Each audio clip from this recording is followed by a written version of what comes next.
Les amis, je suis extrêmement heureux de vous retrouver dans cette nouvelle vidéo d'analyse dans laquelle on va analyser la marque de dog food Dr. Marty. Ok, c'est une marque qui me tient cher euh, parce que c'est un excellent cas d'école pour les stratégies de direct response que j'aime justement vous enseigner sur cette chaîne YouTube. Et Dr. Marty, c'est une marque qui a fait plus d'1 milliard en utilisant seulement des stratégies de direct response que je vais vous apprendre, que je vais vous montrer en détail. J'ai acheté le produit pour vous montrer non seulement l'avant, mais aussi qu'est-ce qui se passe après avoir acheté le produit. Et vous allez comprendre justement comment est-ce qu'on fait pour scale une offre à plus d'1 milliard. C'est pas une petite boîte qui fait 1 million par mois, c'est une boîte qui a fait 1 milliard. Je ne sais pas si vous vous rendez compte, c'est énorme, ok? Et probablement qui a fait bien plus d'ailleurs. C'est une marque du portfolio Golden Hippo dont je vais vous raconter un petit peu plus l'histoire dans quelques instants. Alors sans plus tarder, parce que j'ai hâte de vous montrer tout ça, on est parti, let's go. Ok les amis, alors comme à notre habitude, on commence toujours par une analyse de TrendTrack. Alors TrendTrack, qu'est-ce que c'est? C'est le meilleur logiciel en tant qu'e-commerçant pour analyser des marques, pour trouver les marques qui sont en tendance, pour analyser les ads qui sont en tendance. Ok, alors pour vous donner un petit cas d'étude, la majorité des brands que j'analyse sur cette chaîne ont été trouvés grâce à TrendTrack. Première chose. Deuxième chose, peut-être que toi, tes concurrents, t'essayes de les trouver, ou peut-être que des produits, t'essayes de les trouver en faisant des recherches Google, en scrollant sur Facebook, en scrollant sur TikTok. C'est bien, mais franchement, ça va pas le faire parce qu'en fait, t'as aucune idée réelle de ce qui se passe derrière la marque. Même si tu vois une ad et que tu vois un bon produit, tu sais pas si la brand, elle fait vraiment de l'argent, tu connais pas, tu peux pas vraiment analyser ses stratégies facilement. Avec TrendTrack, t'as juste à aller sur TrendTrack et avec quelques mots-clés, etc., tu peux trouver des marques qui sont en train d'exploser, des marques qui ont explosé depuis longtemps, et ça, tu peux le trouver juste tout dans un seul logiciel. Si je vous en parle, c'est parce que je l'utilise tous les jours. Je vous en parlerai pas sinon. Voilà. Donc, vous pouvez utiliser mon lien pour vous inscrire. Et vous aurez moins 10% sur votre abonnement si vous utilisez le code LDCorp10. Tout est en description. On est reparti pour la vidéo. Let's go. Alors, Dr. Marty, ils sont pas sur Shopify, donc on n'a pas accès à toutes les datas comme vous pouvez le voir si vous allez voir mes autres analyses sur la chaîne, mais on a quand même accès à pas mal de datas, notamment qu'ils ont presque 400 000 visites mensuelles. Mais vous allez me dire, si vous comparez un petit peu à d'autres brands que j'ai pu analyser, qui avaient des millions de visites mensuelles, vous allez me dire, bah, mais c'est pas beaucoup. C'est pas beaucoup pour une raison simple, on va y venir juste après. Okay. Ils ont quand même un trafic stable, donc ça c'est pas mal. Okay. Ils sont pratiquement aux US. Tout en que aux US, pardon. Plus de 4 millions d'unités vendues, donc ça c'est un fait, c'est ce qu'on sait au minima. Si on fait le calcul, 4 millions fois leur AOV moyen, enfin leur panier moyen, etc., on arrive plus ou moins à plus d'1 milliard. Mais ça c'est vraiment, c'est ce qu'on peut comprendre avec les datas qu'on a, donc de 4 millions en analysant le site, etc. À mon avis, ils ont fait plus de 1 milliard. Je dirais pas qu'ils ont fait plus de 2 milliards, mais voilà, on est 1 milliard et quelques millions, dizaines de millions, voire centaines de millions supplémentaires. Okay. C'est une brand du portfolio de marque Golden Hippo. Alors Golden Hippo, je vous en ai déjà parlé très rapidement dans la vidéo d'analyse de BugMD, où je vous parlais aussi de eJam.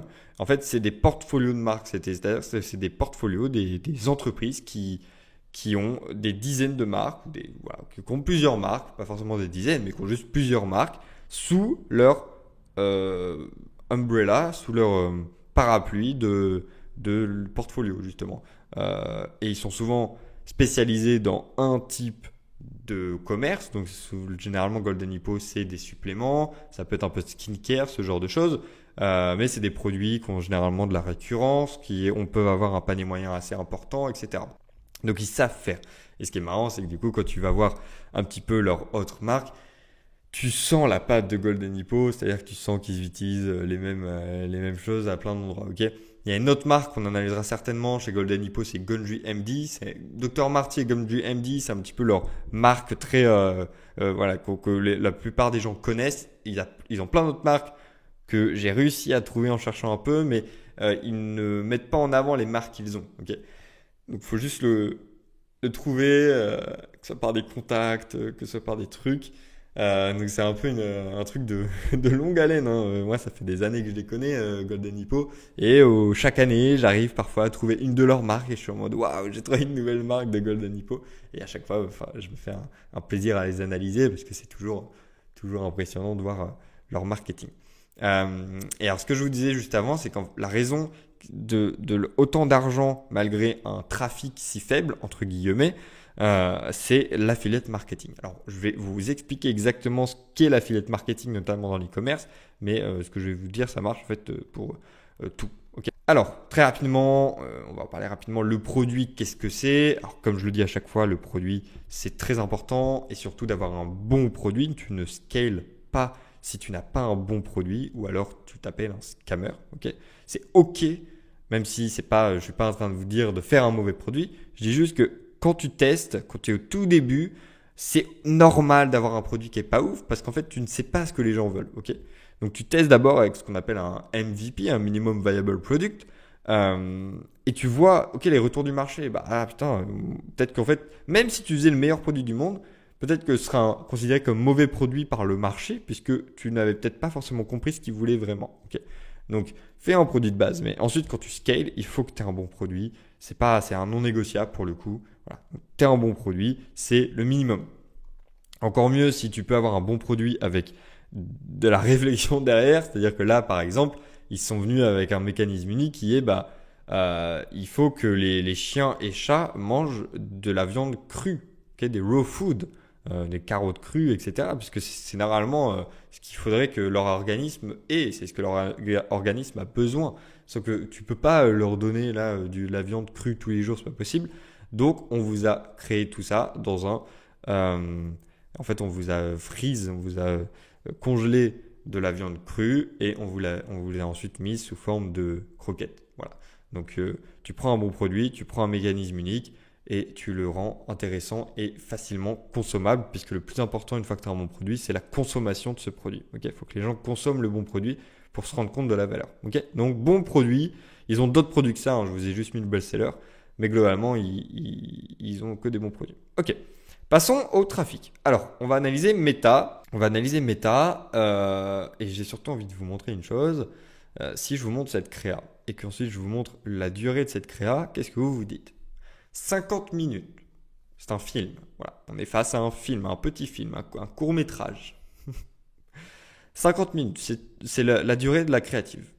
Est-ce que vous connaissez les VSL? Alors j'ose espérer que vous connaissez les VSL. Je vais vous en parler très rapidement pour ceux qui ne connaisseraient pas ce qu'est une VSL. Une VSL, c'est une vidéo sales letter. C'est simplement de faire une vidéo qui a pour but de vendre. En général, les VSL sont assez longues. Là, on est sur 50 minutes. Donc, ce qu'on appelle des longues formes VSL. On peut avoir des VSL plus courtes, entre 5, 6, 8 minutes, voire 3 à 4 minutes par exemple. Ça va être des mini VSL. On peut avoir des VSL un peu médium qui vont être autour des 20, 25, 30 minutes. Ok ? Mais globalement, c'est une VSL. Mais ce qui est très intéressant, c'est que historiquement, les VSL, elles sont sur des pages à part. C'est-à-dire que tu as une ads, tu cliques et tu arrives sur une page dans laquelle il y a une VSL. Okay, mais là, c'est une sorte de, j'allais dire un fork, pour ceux dans la crypto. C'est une utilisation différente des VSL. C'est des VSL in-feed. C'est-à-dire que au lieu en fait, d'avoir deux clics, pour lancer la VSL, c'est-à-dire l'AD, avant c'était ça, il fallait que tu sois sur Facebook, ou sur Meta, ou sur Insta, ou qu'importe. T'avais l'ADS, t'étais happé par l'ADS, tu cliquais sur l'ADS, un clic, t'arrivais sur la page avec la VSL, tu cliquais pour lancer la VSL. Ok ? 2 clics. Maintenant, il y en a qui se sont dit, mais attends, on n'a peut-être pas besoin en fait d'avoir ces 2 clics. Pourquoi est-ce qu'on n'enlèverait pas un clic et on mettrait pas juste la VSL directement en ads? Et donc ils ont commencé à tester et ça a très bien pris, notamment Gumtree MD a testé ça, ça a très bien pris. Miami MD avait testé ça, ça a très bien pris aussi. Donc quelques marques ont commencé à tester, ça a très bien pris et donc ils ont commencé à le faire de plus en plus et ils le continuent parce que ça prend très bien. Donc là on en a une, Là, on voit que donc ça, c'est pour les chats. Celle-là, c'est pour les chiens. Celle-là, ce n'est pas une VSL, une ads normale. On peut voir par contre qu'en termes de hook, ils utilisent le même hook. Donc, en fait, c'est ça ce qu'ils font, c'est que ils vont utiliser un hook. Ensuite, ils vont avoir ce qu'on appelle le lead. Donc, le lead, c'est l'introduction de la VSL, c'est les 30 premières secondes, les 1 minute 30 premières minutes, secondes. Ça va être le lead. Et ensuite, il y a le body, donc le corps de la VSL. Et ensuite, tu as le close. Le close, ça amène à l'appel à l'action, au CTA. Ok. Donc, en gros, normalement, sur une page de vente, on dirait qu'il y a la headline, le lead, le body, le close. Sur une VSL, alors sur une VSL in-feed, il va y avoir le hook, le lead, le body, le close. Sur une VSL, dans une page, il y aura la headline et le hook, le lead, le body, le close. Ok. Vu que c'est en vidéo, le hook est vachement important. Ça va être les 3-5 premières secondes pour faire en sorte que les gens aient envie de rester dessus. Ok. Donc là, on voit qu'en fait, la VSL d'ailleurs et les vidéos courtes ne renvoient pas sur la même page. Je vous montrerai exactement vers quelle page ils renvoient. Là, ce qu'on peut voir, c'est que c'est pas la même page Facebook qui fait qui fait les ads, ok, qui fait tourner les ads. Là, on peut voir Cesar Millan. Ok, Cesar Millan, c'est un mec qui est connu. C'est-à-dire que là, tu cliques, il y a plus de 10 millions de likes sur sa page Facebook, donc c'est énorme. C'est un présentateur télé pour les chiens. Ok, il avait plusieurs entreprises, plusieurs émissions où il parlait des chiens. Ça s'appelait genre, je crois qu'une de ses émissions très connues, c'était L'homme qui murmurait aux chiens en français, un truc comme ça. Voilà, donc c'est quelqu'un de très connu et d'ailleurs c'est intéressant, il l'utilise, vous voyez ici là, Cesar Millan, ils le mettent en avant puisque les gens justement connaissent le personnage. Ok. Ce que je sais pas, c'est est-ce que c'est juste un affilié ou est-ce qu'il y a un partenariat, je sais pas comment il est payé, ça je sais rien. Mais ce qui est intéressant, par contre, c'est de voir justement ce qu'on appelle en direct marketing de l'emprunt d'autorité. C'est-à-dire que tu as déjà de l'autorité avec Dr Marty. Dr Marty, c'est un vétérinaire, etc. Il y a une grosse autorité de sa part. Hein, ok.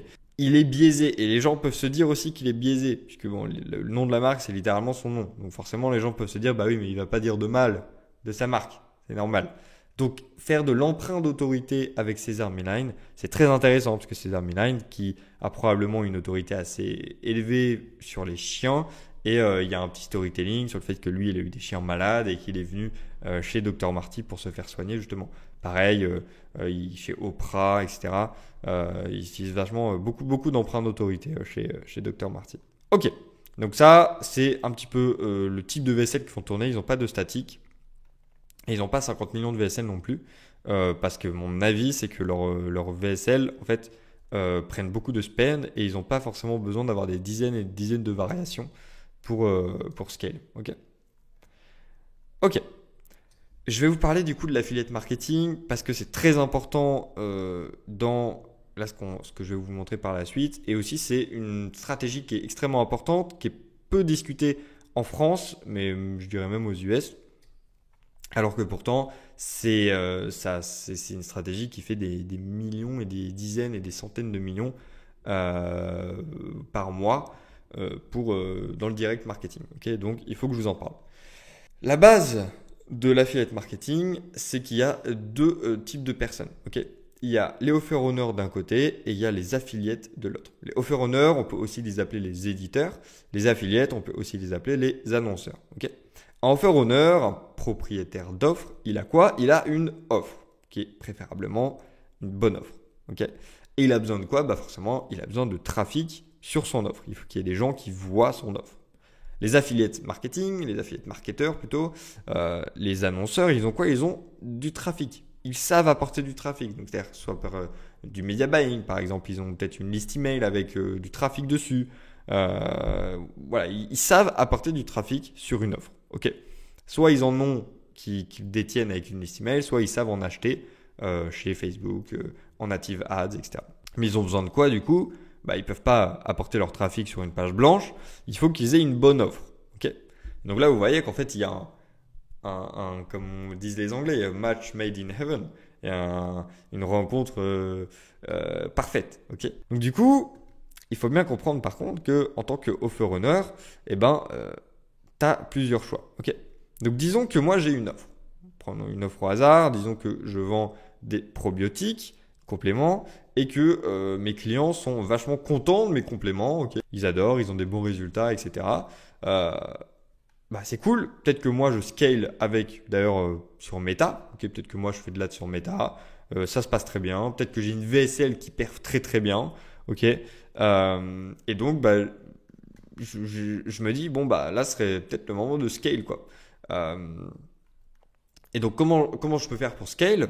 Je peux décider de continuer de scale moi-même avec mon propre argent. C'est-à-dire qu'il faut que je gère ma trésor. Ça veut dire qu'il faut que je fasse encore plus de créative peut-être, encore. Bref, il faut que j'améliore tous les process, il faut que je recrute plus, etc. Ou alors je peux me dire, attends, moi j'ai une bonne offre, mais il y a peut-être des gens autour de moi qui ont du trafic et qui aimeraient la renvoyer vers une bonne offre. Mais peut-être qu'ils n'ont pas forcément la bonne offre à mettre face à leur trafic. Donc par exemple, je pourrais aller voir mes concurrents, je pourrais aller voir des traffic owners, comme on pourrait les appeler, et je pourrais aller leur dire, salut les frérots, j'espère que vous allez bien. Est-ce que vous êtes intéressés pour qu'on fasse un échange de bonne augure, j'ai envie de dire. Vous avez du trafic, j'ai une bonne offre, on peut faire quelque chose. Okay. Pourquoi je dis les concurrents? Parce que pour des concurrents, ça peut être intéressant. C'est une petite aparté que je fais, mais c'est pas un problème de vendre les produits de tes concurrents. Dans le sens où il y aura toujours une partie de ton audience qui ne va pas acheter chez toi ou qui ne va pas racheter chez toi parce que d'un coup, ton angle marketing ne lui parle plus. Et peut-être que tu as des concurrents qui ont un angle un petit peu différent et qui pourraient justement parler à cette partie de ton audience qui de toute manière n'achèterait pas chez toi. Donc en fait, tu ne pars pas d'argent puisque de toute façon, tu vas aussi être rémunéré sur ces ventes-là. Donc c'est juste une manière d'aller toucher encore plus de personnes au global dans, par exemple, ta liste email ou autre. Ok. Donc tu pourras aller les voir un par un, donc il faudrait que tu les connaisses, il faudrait que tu aies du réseau, machin, et tu pourrais leur dire, parlez de mon offre à votre audience. Ok. Sauf que du coup, cette partie-là, elle est un peu compliquée, puisqu'il faut que tu les connaisses, les gens. Il faut que tu saches exactement qui ils sont, où ils sont, machin. Donc ça peut être intéressant d'avoir une sorte de private community, une communauté privée d'affiliés. Ça peut être très intéressant si tu connais des gens et que tu arrives à te créer une communauté un petit peu privée avec une dizaine, une trentaine d'affiliés. Ça se fait énormément. Il y a plein de gens qui, dans leur communauté, notamment en infoproduits, ils vont dire si vous faites de l'affiliation sur mes produits, vous allez pouvoir être rémunéré, machin. Donc ça existe déjà. Par exemple, un qui était très connu à l'époque en infoproduits, qui est toujours connu d'ailleurs, c'était Andrew Tate avec son offre Real University, je crois que c'était ça, qui avait créé énormément d'affiliations, et c'était de l'affiliation qui était un peu, on va dire, privée, ok, parce qu'il ne passait pas par ce qu'on va voir juste maintenant, les agences. En fait, quand moi j'ai une offre, au lieu de me dire je vais aller chercher un par un les affiliés, je peux me dire je vais aller voir des agences, on les appelle les agences d'affiliation ou des régies d'affiliation. Je vais aller voir une agence et je vais lui dire écoute, moi j'ai cette offre, trouve-moi des affiliés pour cette offre. Ok. Et donc la plus connue, notamment en e-com, mais qu'elle fait aussi d'autres trucs, ça va être ClickBank, t'en as d'autres, hein. OneTPE, t'en as BuyGoods, bref, t'en as plein. Et donc en fait, elles ont du coup un pool d'affiliés, c'est une sorte de marketplace, on pourrait presque dire, d'une certaine manière. Et en gros, elles vont arriver, elles vont proposer votre offre à leur audience, et peut-être que cette audience, elle va dire vas-y, je suis chaud. Celle-là, elle va dire non, moi, je suis dans le bricolage, je m'en fous d'un truc de probiotique. Elle va dire ok, vas-y, moi je suis chaud, j'ai une liste email. Eux, ils vont dire moi je veux faire du media buying dessus, blabla. Ok. Et donc ils sont chauds et en fait ils vont tous vendre ton offre. Ok. Mais alors du coup, comment ça se passe exactement? Pourquoi est-ce qu'ils vont vendre ton offre? Comment ils font de l'argent? Comment toi tu fais de l'argent? Comment tu en profites? Alors là, je vais vous en parler que de deux. Il y en a des dizaines. Je vais vous en parler vraiment que de deux qui sont les plus connus plus ou moins en e-com. Mais il y en a d'autres. Ok. D'abord, tu as le CPA. Alors, le CPA, disons que tu es l'éditeur, tu es ton propriétaire d'offre, tu sais que tu as un panier moyen en général autour des 120. Okay. Tu peux te dire, ok, mon panier moyen, il est en moyenne à $120. Je vais proposer un CPA à 70 $.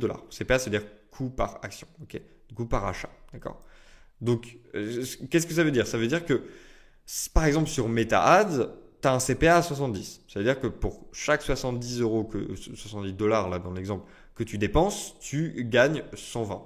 Ok, parce que tu as un panier moyen à 120. D'accord. Maintenant, tu peux te dire, ok, bon bah, là, je fais pas d'ads, c'est les affiliés qui font l'ads pour moi. Moi, je peux leur proposer 70 de CPA parce que je sais que derrière, en moyenne, je vais récupérer 120. Donc, en fait, c'est presque comme si tu étais sur Meta, on va dire, dans l'idée, tu vois. Mais là, du coup, toi, dès qu'il y a un achat d'un affilié, tu le payes 70. L'affilié, il sait que lui, s'il y a un achat, il est payé 70 dollars. Toi, tu sais combien tu récupères. Et bref, en fait, c'est un calcul mathématique de tous les côtés. Eux, ils sont gagnants, toi, tu es gagnant, etc. Ok. Donc, par exemple, vous avez déjà vu des offres sur ClickBank notamment qui proposent du 200 dollars de CPA. C'est-à-dire que pour chaque achat que tu fais via ton lien affilié, tu récupères 200 dollars. Okay. Tu as un deuxième qui est ce qu'on appelle le rev share. En gros, reprenons exactement le même exemple, mais au lieu de te dire bon, moi je veux être payé au CPA, tu peux dire en fait moi je veux pas être payé au CPA, je veux être payé un pourcentage de la vente que je fais. Okay. Parce que tu te dis que peut-être que leur AOV moyen il est de 120, mais moi je pense que je suis capable d'aller toucher plus. Je pense que je suis capable d'aller toucher, j'ai une audience vraiment très qualifiée, je suis capable d'apporter du trafic très qualifié. Moi je veux toucher plus que 120, je veux toucher 100 quoi. Ou si le mec il achète pour 200 alors que votre panier moyen il est de 120, mais moi je veux toucher 150. Voilà. Donc si tu veux en fait avoir ton paiement qui est en rapport avec combien la personne paye, c'est ce qu'on appelle le rev share, et donc c'est possible aussi. J'ai vu des offres qui proposent 85% de rev share. Bref, voilà. Donc ça c'est des offres assez élevées dans le panier. Il y en a d'autres, il y en a que tu peux être payé au clic, le PC. Donc tu serais payé au clic de combien voilà, pour 1000 visiteurs, combien tu serais payé, etc. Bref, tu en as plein d'autres. C'est deux très connus. Pour la petite histoire, si tu as une liste email, en général, l'affiliation elle est beaucoup faite par email aussi, notamment avec les concurrents, etc. Une liste email, quelqu'un qui a une grosse liste email va souvent préférer le CPA. Quelqu'un qui a une plus petite liste email va souvent préférer le rev share. Pour la raison que CPA, tu as une facilité, c'est beaucoup plus simple pour toi quand tu fais beaucoup de volume de faire des projections, puisque tu sais globalement combien tu payes. Donc si tu sais qu'en moyenne, tu as 1000 personnes qui cliquent sur tes liens, du coup tu auras 1000 personnes plus ou moins qui vont arriver sur la page de vente. Si tu sais que la page de vente elle a un taux de conversion à 3% et que tu connais le CPA, du coup tu peux déjà faire une estimation plus ou moins de combien va te rapporter un tel placement d'affilié ou pas. En rev share, c'est plutôt généralement des affiliés un peu plus petits qui préfèrent prendre le risque. Donc globalement, en gros, ça se passe comme ça. Tu as l'offre et en fait, tu as tous les affiliates plus ou moins gros qui viennent essayer de ramener du trafic sur cette offre et tout le monde est gagnant dans l'histoire tant que l'affilié est bon. Le truc, c'est qu'en tant qu'affiliate, tu ne détiens pas le produit, donc tu es un peu dépendant du produit. Et en tant qu'offre d'éditeur, l'important, c'est de ne pas avoir qu'un seul affiliate. Parce que si par exemple, je sais pas, je prends au hasard, mais si par exemple ce mec, il est comme ça, il est énorme, en fait si demain lui, il décide pour X ou Y raison, il fait faillite, j'en sais rien, il décide de plus shooter ton produit, hop, en fait tu perds une énorme partie de ton CA. Donc l'éditeur, c'est aussi important d'essayer de ne pas dépendre que d'un seul gros affilié. Ok. Donc ce que je vous disais ici, le plus dur pour un affilié, c'est de trouver une bonne offre. Et en fait, le plus dur pour un éditeur, c'est aussi de trouver une bonne offre. Le plus dur dans toute l'histoire, c'est de trouver une bonne offre.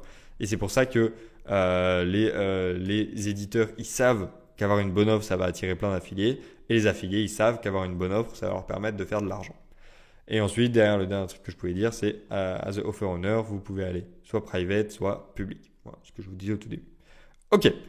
On a pris un petit peu de temps pour expliquer l'affiliation, mais comme ça, c'est fait et vous comprenez un petit peu plus comment ça marche et comment est-ce qu'il se place aussi, parce qu'il y a une grosse partie du coup des ventes de Dr Marty qui viennent de l'affiliation. C'est un truc que moi je peux pas forcément vous montrer puisque c'est très dur, voire impossible de trouver plein d'affiliés pour la marque, notamment si c'est pas fait par Meta, si c'est fait par des listes email, etc.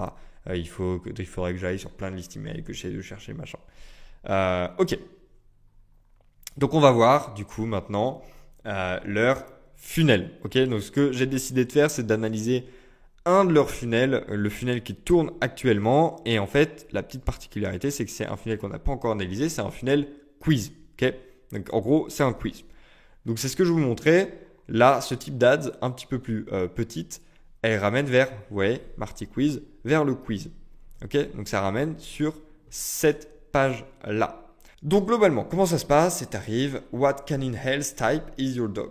Donc du coup, il y a un peu ce côté, bah, toi, tu as ton chien, tu viens de regarder une petite vidéo courte qui t'a parlé d'un truc, tu as envie de savoir, tu as envie de prendre le quiz. Bah oui, moi je veux savoir le type de canine que de la santé des canines de mon chien. Donc tu cliques et là on commence, bah, voilà, l'âge de ton chien, sa taille. Donc en gros, ils prennent des informations sur ton chien. Et en fait, le côté, c'est que, déjà, ça leur donne de la data sur ton chien. Ils savent plus ou moins, ok, bah, c'est très important pour eux derrière pour faire des analyses de ce qu'on appelle des cohortes. En fait, tu peux te rendre compte de dire, bon, bah, tous ceux qui ont un chien, par exemple, je prends au hasard, un chien entre 1 et 6 ans qui fait plus de 25 lbs, là, je sais jamais comment on dit, et qui est en overweight, et ben peut-être que eux ils ont un panier moyen de 150, tandis que les autres ils ont un panier moyen de 120. Donc en fait, il faut que dans nos ads, on essaye de plus aller parler à ceux qui ont ce type de chien. Vous voyez, et même pas que dans les ads, hein, par exemple sur les photos, les images photos des chiens que tu mets en avant, il faudrait que ça parle plus à ce type de chien, machin. Ok. Donc bref, on va pas faire question par question, mais globalement vous pouvez faire pause si vous voulez. Mais c'est des questions assez basiques dans l'idée de une sorte de diagnostic. En fait, c'est très important parce que ça crée une sorte de framing à ce qui va se passer ensuite, parce que tu es en train de leur donner des infos. Et toi, tu as un biais de confirmation, un biais d'investissement, tu es en train de t'investir dans le quiz. Eux, ils récupèrent des datas. Et 3, tu te dis que les résultats qu'ils vont te donner derrière, c'est probablement des bons résultats, des résultats qui ont été basés sur tes réponses. Okay, et donc, quand tu as fini, tu arrives sur cette page-là. Dans cette vidéo, l'auteur best-seller Dr Martin Goldstein, donc Dr Marty, révèle l'exact protocole de nutrition pour les canines de ton chien, pour la meilleure santé des canines de ton chien, en fonction de son profil, pour une meilleure vie et une meilleure santé. Okay, et en gros, c'est une VSL. Donc là, vous voyez, c'est un type de VSL qui n'est pas in-feed, mais qui est in-page, on pourrait dire. Alors, ce que je voulais dire, c'est que quand tu cliques, la vidéo, elle fait plus ou moins 40 minutes. Si vous voulez retrouver la vidéo, vous pouvez rejoindre ma newsletter, puisque dans ma newsletter, vous allez pouvoir retrouver en dessous de chacun de mes emails que j'envoie tous les jours, vous allez pouvoir retrouver un lien vers le swipe file de toutes mes analyses de marque. Donc pas seulement celle de Dr Marty, mais celle de toutes les analyses de marque que j'ai fait précédemment et que je vais faire par la suite. Vous pourrez le retrouver dans ce swipe file qui est totalement gratuit. Donc pour cette VSL, je la mettrai dans le swipe file. Je mettrai aussi une seconde VSL. Et vous pouvez aussi retrouver toutes les pages là que vous êtes en train de voir. Vous allez aussi pouvoir retrouver toutes les... j'ai trouvé leurs ads qui passent à la télé. Vous allez aussi pouvoir retrouver ce type d'ads parce que c'est des trucs que je ne vais pas vous montrer là actuellement. Je vais évidemment pas vous montrer 40 minutes de vidéo. Ok, donc cliquez sur le lien dans la description pour rejoindre ma newsletter. Et d'ailleurs, en rejoignant ma newsletter, vous allez aussi recevoir un guide gratuit qui s'appelle l'e-com funnel maxing et en fait dans lequel je vous explique exactement comment trouver le bon funnel qui est adapté à votre type de produit. Ok, donc c'est aussi un guide qui est totalement gratuit. Donc en rejoignant la newsletter, vous allez recevoir le guide totalement gratuit et vous allez pouvoir avoir accès en cliquant en dessous de chacun de mes emails. Vous allez aussi pouvoir avoir accès au swipe file 100% gratuit. Voilà. Donc, vous avez juste à rejoindre la newsletter, tout est 100% gratuit. Les liens sont en description. Alors ce que je voulais aussi vous montrer, je vais quand même vous montrer. Ok, maintenant là je vais vous montrer juste le début de la VSL, histoire que vous ayez une idée. Thank you for completing the quiz. Your dog's canine health profile is Lazy Paws. I've seen firsthand how the right diet can help transform even an old-timer dog into an unrecognizable pup bursting with playful energy. The best part is, nutrition won't just solve this specific health issue. Nutrition is the key to a dog's healthier, happier, and longer life. So keep watching the following full internet-only presentation where I share the most dangerous ingredients found in the most popular dog food brands today that you must avoid. Ok, donc vous avez vu, on est vraiment sur une VSL qui a un peu un côté, documentaire.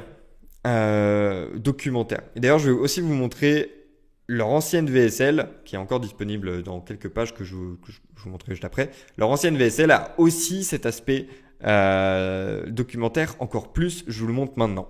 They're known as Marty's Miracles, dogs sentenced to death, brought back to health with the methods of Dr. Marty Goldstein. One of the greatest cases I ever had is a Rottweiler named Whiskey. He was given less than 24 hours to live by the referring veterinarian. The owner was certain he was going to die. But Dr. Marty, a vet dubbed the Miracle Worker by Forbes magazine, made one simple change that lengthened Whiskey's life. Donc vous voyez, c'est vraiment des VSL qui ont un côté documentaire et qui sont, on pourrait appeler, j'aime bien appeler ça des documentary VSL, ok? On va en reparler un petit peu plus dans la conclusion, mais c'est très intéressant. Par contre, ce qui est intéressant aussi à voir, c'est qu'à partir de 17 minutes 30, vous allez en fait, la VSL passe sur un format PowerPoint. Donc, vous n'avez pas besoin d'avoir un montage incroyable pendant 40 minutes. Vous pouvez faire du PowerPoint puisque vers 17 minutes où il n'y a pas vraiment une minute précise, mais les gens, ils sont dedans, quoi. Ils vont pas arrêter de regarder parce que d'un coup, ça passe en PowerPoint. D'ailleurs, les VSL PowerPoint fonctionnent très très bien. Elles sont assez hypnotiques d'avoir le texte en même temps que la voix. C'est comme d'écouter un audiobook en lisant le même livre. Ça fonctionne très très bien. Ok ?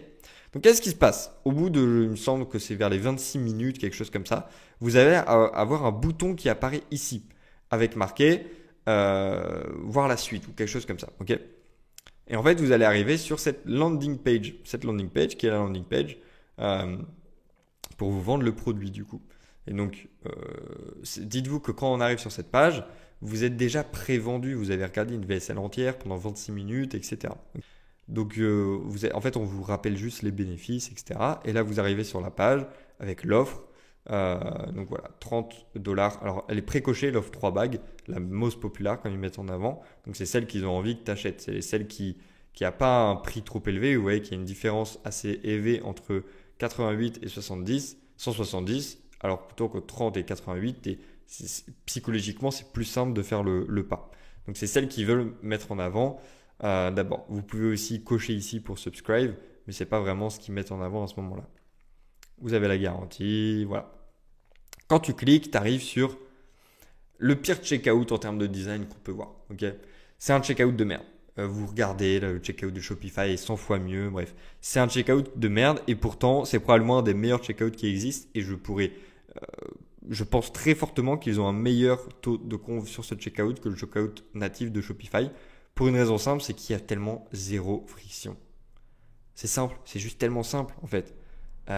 Tu mets ton prénom, shipping, machin. Il n'y a pas de design qui t'enlève, tu vois, qui te met, qui t'enlève de ce qu'on veut vraiment, c'est l'achat. Ok, t'as vraiment tout qui est au même endroit.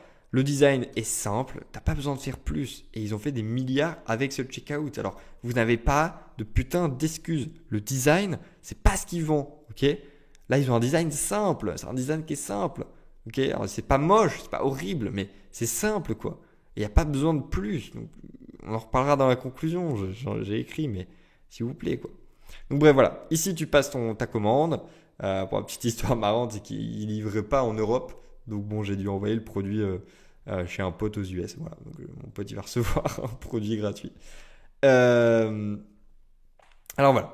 Une fois que tu as payé, on arrive sur une partie assez intéressante qu'on appelle les upsells, plus notamment les OTO upsells qui sont les one-time offer upsells. Okay, donc en gros, un upsell, si vous ne savez pas ce que c'est, notamment un upsell là dans ce cas-là dont je parle, c'est en fait après l'achat, des post-purchase upsells. C'est des upsells qu'on vous met en avant pour d'autres produits, pour le même produit mais en plus. Bref, en fait, on essaie de rajouter des produits à votre commande pour augmenter votre panier moyen. Okay, c'est comme ça qu'on passe d'un panier moyen de $30 ou plus ou moins $88 à des paniers moyens à 100, 200, $250. Okay, c'est grâce aux upsells post-purchase.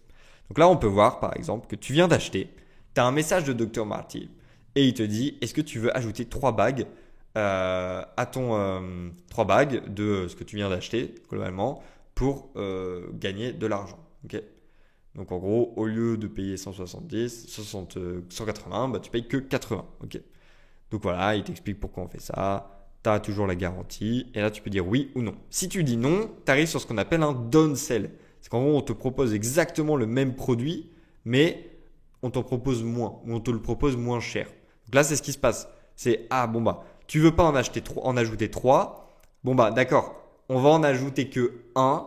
Et là, on met vraiment en avant le fait que tu gagnes de l'argent. Tu vois, là, c'est, en fait, si vous voulez, à cet endroit-là, on veut vraiment rajouter des choses à ton produit, à ton panier, à ce que tu viens d'acheter, pour une raison simple, c'est que là, tout ce qui est en upsell, c'est que du pur profit. Il n'y a plus de coûts publicitaires dedans. Donc, à partir du moment où tes coûts sont au-dessus des COG, les COG, c'est les coûts d'expédition, de production, de tout ça, et ben en fait, c'est full profit. Du coup, c'est pour ça qu'ils sont vraiment autant agressifs. Si tu veux pas, on t'en rajoute quand même. C'est pour ça qu'ils peuvent se permettre des percentage off de cette manière, parce que vraiment ils veulent que tu rajoutes des choses à ta marque, ok, enfin à ton panier. Donc là, si tu dis non ou oui, ça change rien. Tu arrives à l'upsell numéro 2. En gros, on a vu upsell numéro 1, downsell numéro 1. Là, on arrive sur l'upsell numéro 2, où là ils sont plus ok, une dernière chose avant que vous partiez. Et là, donc c'est très intéressant. En fait, ils mettent en avant un produit avec le nom de son chien, Tilly's Treasures.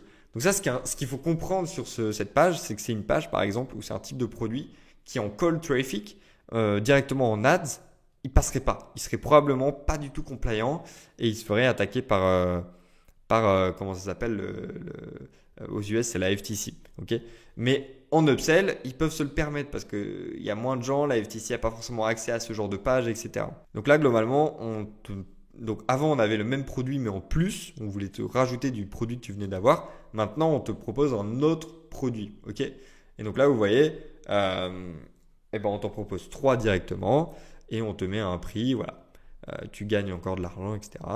Oui ou non. Si tu dis non, tu arrives sur le downsell du même produit. Donc en gros, au lieu d'en avoir 3, on t'en propose que 1. Et encore une fois, on te remet encore ce que tu gagnes, la réduction que tu es en train de gagner. Donc vous voyez, là on est sur du $12. Donc c'est pas grand chose, mais en fait $12, puisque c'est du pur profit, ils n'ont pas de raison, tu vois, de pas te le mettre en avant. C'est pur profit, pur profit.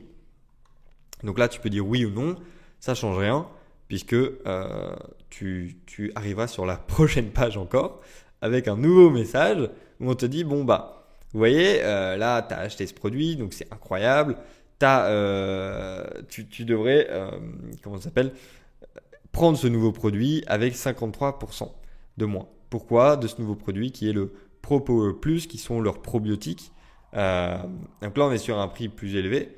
Et donc en fait c'est aussi intéressant de jouer. Donc à la limite je pourrais faire une vidéo entière sur les upsells et comment jouer machin avec le pricing. Vous voyez qu'avant on était sur un produit à $12, là on est sur un produit à presque $100. On veut aussi jouer comme ça avec les produits. Il y a de la psychologie derrière tout ça. Ici, on arrive déjà, il y a probablement que le taux de conversion sur cette page, il commence à être faible parce que les gens, on leur a déjà pris leur argent. Peut-être qu'ils ont dit oui aux trois trucs, machin. Donc peut-être que là, ils sont déjà en train de spend 150, $200. Ils sont en mode, non, attends, je veux pas mettre encore plus. Même s'ils ont que 1% de taux de conversion ici. En fait, ce 1% de taux de conversion sur le trafic qu'ils ont, ça représente des centaines de milliers d'euros. Donc, en fait, il serait bête de pas le mettre. Ok, il serait vraiment bête de pas le mettre. Donc là, encore une fois, si tu dis non, t'arrives sur un upsell, un downsell, pardon. Bah ouais, mais c'est toujours le même truc, un downsell. Donc voilà, donc là, tu as ton downsell, tu dis oui ou tu dis non. Mais là, qu'importe si tu dis oui ou tu dis non, t'arrives enfin sur le la confirmation de commande. Donc là, la confirmation de commande, ils te demandent d'où est-ce que tu as entendu parler d'eux, ils te demandent est-ce que tu étais satisfait ou pas. Bon là, si tu prenais un peu de temps à répondre à ça, tu avais ça qui se mettait, donc c'était pas ouf, mais bon, ça change rien, de toute façon, tu as déjà payé. Et ensuite, bon voilà, tu as ta commande, donc là je vous cache évidemment les trucs. Bref, voilà. Ça, c'est le funnel complet. Donc, vous voyez, c'est un funnel qui est long. Hein. Ça a pris du temps à juste vous le montrer. Et encore, on n'a pas analysé chaque page, etc. Vous, encore une fois, si vous voulez analyser les pages précisément, vous les retrouverez dans le swipe file. Vous avez juste à rejoindre la newsletter. C'est totalement gratuit et c'est dans la description. Pourquoi est-ce qu'ils ont autant de pages ? Pourquoi est-ce qu'ils ont autant de pages ? La raison, elle est simple. C'est parce que quand tu viens... En fait, ça coûte cher d'acquérir un client. Ok ? De nos jours, tu peux devoir payer 70, 80, 85 $ pour acquérir un acheteur. Et si ton produit, tu le vends 30 $, tu comprends bien que tu es vachement en perte. Okay, et du coup, tu es obligé d'avoir une offre qui est optimisée. Tu es obligé d'aller, une fois que les gens ils ont payé, il faut que tu augmentes leur panier moyen. Et donc, pour augmenter le panier moyen, tu n'as pas 36 000 solutions. Et les post-purchase, c'est que du pur profit, entre guillemets, tu vois. Soit ça te rattrape sur le profit de base que tu avais perdu, soit c'est pur profit. Si tu es rentable ou juste break-even sur ton achat numéro 1, c'est du pur profit. Et c'est là où on va faire vraiment le cash.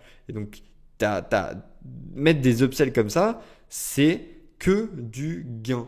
Okay, c'est que du gain et c'est ce qu'on appelle le funnel economics. C'est vraiment de juste pas forcément se battre sur le taux de conversion, mais aller se battre sur le funnel economics. Okay, pareil, je pourrais vous faire une vidéo si ça vous intéresse sur ce que c'est vraiment le funnel economics. Donc voilà, le funnel complet. Okay, je vais vous montrer un petit peu d'autres pages supplémentaires. Alors il va y avoir cette page-là. Cette page-là, c'est une page depuis comment ça s'appelle ? Depuis la télé. Ok, donc ils ont fait des ads télé. Je vous ai dit que vous pouvez les retrouver dans le swipe file. Et quand tu cliques, donc il me semble par exemple, elle c'était getdrmarty.com, un truc comme ça. Tu arrives sur cette page et c'est une page avec du coup l'ads à la télé, c'était avec César Milay. Et vous voyez, ils ont une cohérence avec l'ads. Donc ça c'est un truc qui est très important et mal compris, c'est d'avoir vraiment une bonne cohérence avec l'ads. En fait, si tu fais une ads avec César Milay, eh ben, il faut que ta landing page soit en cohérence avec l'ads de base. Donc là, c'est ce qu'ils font très bien. Vous voyez, pourquoi est-ce que César Milay adore Dr. Martys ? Là, pardon pour la qualité, hein, je ne sais jamais pourquoi le Lucid App, à chaque fois, il galère. Bref, my bad. Donc là, cette page, c'était une page Seen on TV. Okay, donc Seen on TV. Pareil, ils le mettaient en avant sur Google. Cette page, elle est rankée sur Google. Et c'était aussi le lien pour certaines de leurs ads à la télé. Donc là, vous voyez, c'est encore différent. Ils ne parlent pas à des gens qui ont la même expérience. Ils ne peuvent pas avoir une VSL d'1 heure et demie d'avant ou 40 minutes. Ils n'ont pas un quiz, machin. Non. On essaye de leur vendre. Donc là, il y a une VSL. Hein, c'est la VSL de 40 minutes, justement. Elle est ici. L'ancienne, que pareil, vous pouvez retrouver, que je vous ai montré le début, le lead un petit peu juste avant. Mais vous voyez, comment... how to tackle, je ne sais pas vraiment comment on pourrait traduire ça. Your dogs measure poops. Bon, ça bug ici, c'est chiant. Mais bref, vous avez compris quoi. Pareil, là, ils ont aussi un truc. Ça, c'est le haut, la ligne de flottaison de quand tu cliques depuis une ads vous voyez la bibliothèque publicitaire avec justement depuis la page d'André comment il s'appelle César Milay. Tu arrives sur cette LP avec cette image et avec voilà. Bref, c'est tout pour moi, tout pour ce funnel, pardon. On va parler un petit peu vite fait du funnel des chats, parce qu'en fait ce qu'ils font c'est qu'actuellement ils sont en train de lancer le funnel des chats. Alors je sais pas s'il a pas déjà tourné ou quoi, mais je voulais juste vous montrer comment ils le lancent en fait. Donc pareil, une VSL en ads, in feed, et ensuite tu ramènes sur un quiz. Donc ils ont fait un quiz funnel, mais vous voyez ce qu'ils ont fait, c'est qu'ils ont fait un quiz bien plus simple que le quiz qu'on a vu de base qui était vraiment designé, etc. Là, ils se sont dit, on teste, on n'a pas envie de designer un truc, machin, si on ne sait pas si ça marche. Donc, ils font un quiz bien plus simple, avec toutes les questions en une fois, et avec Next Step. Quand tu arrives Next Step, on te dit, et bah, save up, machin, 55%. Donc ça, c'est un truc pour pour le tracking. Et 2, c'est le côté, comment ça s'appelle, investissement aussi. Et ensuite, tu arrives sur une LP, page produit, LP. C'est plutôt une page produit. Voilà, my bad. Pour le produit, pour les chats.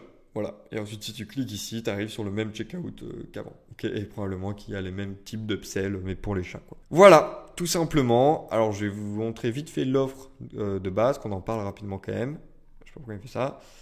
Donc, vous voyez, l'offre, elle est simple. C'est, tu as un bonus en ayant Tilly's Treasure free. Donc ça, c'était c'est l'offre de la page As Seen on TV. Okay. Là, tu as la tier d'offer avec one bag, 3 bags, 6 bags. Donc ce qui est intéressant, c'est qu'au lieu de faire 1, 3, 6, ils font 1, 3 et 6 au milieu avec la meilleure offre, l'offre qui veut le push le plus. Okay. Donc ça, c'est des trucs qu'on a déjà vu sur d'autres offres aussi qui font des compléments ou autres ou qui ont des tiers d'offer. La to cart, le subscribe. Ici, on voit free bonus, free shipping, free bonus, free shipping, machin. Combien tu saves. Ici, on voit, c'est moins intéressant parce que tu dois payer le shipping. Et là, tu as voilà, add to cart. Ce qu'ils auraient pu faire, c'est changer la copie et pas avoir add to cart partout, mais avoir de la copie un peu différente ici. Et là, c'est vraiment pas mal aussi. Ok. Bon, on est déjà à 46 minutes. On va passer à la conclusion. Alors, la conclusion, elle est très simple. Longer is OK. Ça, c'est vraiment un truc c'est classique dans la DR et ça en lien avec DR is alive. C'est dans le sens où il y a trop de gens qui ont peur de faire long. Trop de gens qui ont peur d'avoir des longs funnels. Trop de gens qui ont peur d'avoir des longues VSL. Trop de gens qui ont peur d'avoir trop de choses, trop de trucs qui se passent. Mais non, en fait, ce qu'il faut comprendre, c'est que tu veux parler aux gens, notamment en cold traffic, qui ont besoin, qui sont sceptiques. En fait, il y a plein de marques qui font de l'argent, mais en restant sur les 3% d'acheteurs ou un petit peu plus, les 20% d'acheteurs qui sont pas très sceptiques. Sauf que quand tu vas aller parler aux sceptiques, des sceptiques qui sont en fait le plus gros de ton marché, il faut que tu parles, il faut que tu leur donnes les raisons d'acheter chez toi. Et du coup, il faut que tu aies des VSL longues, il faut que tu aies ce genre de choses. Et il y a une raison pour laquelle les plus gros de la DR, ils ont autant de VSL, tout ça, tu vois. Il y a une raison derrière ça. Ok. Si vous pensez que vous êtes agressif, entre guillemets, et si vous pensez que vous êtes assez agressif, vous l'êtes pas assez. Voilà. Encore une preuve. Est-ce que vous avez un funnel avec 6 étapes de post-purchase upsell et downsell? Non. Donc voilà. Vous voyez, vous pouvez être bien plus agressif que ça. Si un format marche, donc voilà, ici ils ont le quiz funnel, juste continue en fait. Vous voyez, là ils ont lancé le quiz chat. Okay. Au lieu de relancer une VSL classique, ils se sont dit on va faire un quiz chat. Mais test simple, comme je vous l'ai montré. Trying to be the most good looking isn't the right strategy. Donc ça, c'est un truc pareil. Dans le branding, notamment en France, tu as plein de gens qui sont focus branding, qui sont en mode ouais, faut que j'ai un beau site, un beau machin. Je trouve que le site de Dr Marty, il est beau. Il est pas moche, mais je veux dire, ils essayent pas d'être beaux. Tu vois. Et en fait, il faut vraiment comprendre que là où tu focus, c'est ce qui va se passer. Si tu focus sur être beau, tu auras un truc beau, mais tu n'auras pas de l'argent. Si tu focus sur faire du cash, tu n'auras peut-être pas le truc le plus beau, mais au moins tu auras du cash. Donc c'est important de savoir où est le focus vraiment derrière, ok ? Et même les mots que tu utilises, tu vois. Si tu dis ouais, c'est pas assez beau, ouais, je veux un truc plus design, plutôt que juste est-ce que ça va convertir. Il faut vraiment faire attention aux mots que tu utilises, aux formulations, ce genre de choses, tu vois. Et ça, ce que je dis ici, de toute façon, c'est qu'il y en a plein des brands en vrai, au final, qui ont des beaux sites internet, mais des brands qui font vraiment de l'argent, il n'y en a pas tant que ça. Donc là, je parlais des documentaries VSL. Ouais. Globalement, leur VSL, elle pourrait passer à 20h30 aux US sur Fox News. T'aurais tout le monde qui serait comme ça là devant leur télé et qui regarderait sans problème. Okay. Les OTO upsell et downsell, c'est un excellent d'augmenter ton AOV, donc c'est ce que je vous montrais. Et globalement, ce que je vous expliquais avec le côté, c'est que du profit en fait. C'est que du profit et à partir du moment où ce que tu vends c'est au-dessus de tes COG, ce sera pur profit. Okay. Comprends aussi que tes funnels ils vont évoluer. Avant ils avaient un funnel avec juste la VSL sur la landing page directement. Maintenant ils ont un quiz funnel etc. Ils ont des VSL in feed.